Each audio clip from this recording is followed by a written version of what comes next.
Hi friends, কেমন আছেন সবাই?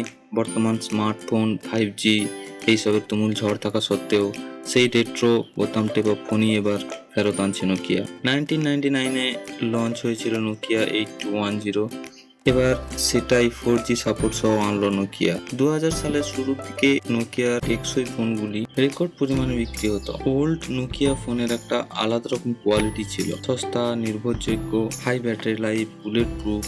এছাড়া ফোন, মেসেজ, গান শোনা, টুকটাক রেট্রো গেমিং এর মতো ফিচার্স নোকিয়া প্রোভাইড করত।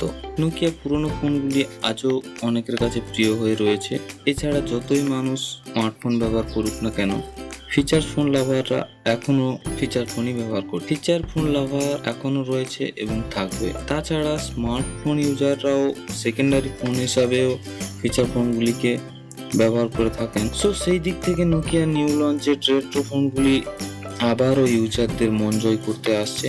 সো ফ্রেন্ডস, চলে আসি নোকিয়া 8210 4Gর স্পেসিফিকেশনে। New Nokia 8210 launch in 2.8 inch QVGA color display, 4G LT supported, 1450 mAh battery, up to 6 hour talk time in 4G and 90 days standby।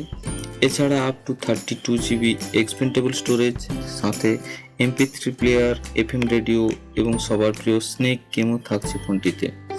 So retro লাভারদের জন্য এটি একটি best phone.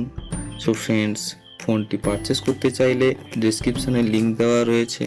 আর ভিডিওটি ভালো লাগলে এবং আরও এই ধরনের ভিডিও দেখার জন্য প্লিজ কমেন্ট করুন এবং লাইক শেয়ার করবেন। আর আমার চ্যানেলে আসা নতুন বন্ধুরা চ্যানেলটিকে অবশ্যই সাবস্ক্রাইব করবেন। ভালো থাকবেন সবাই, দেখা হচ্ছে পরের ভিডিও।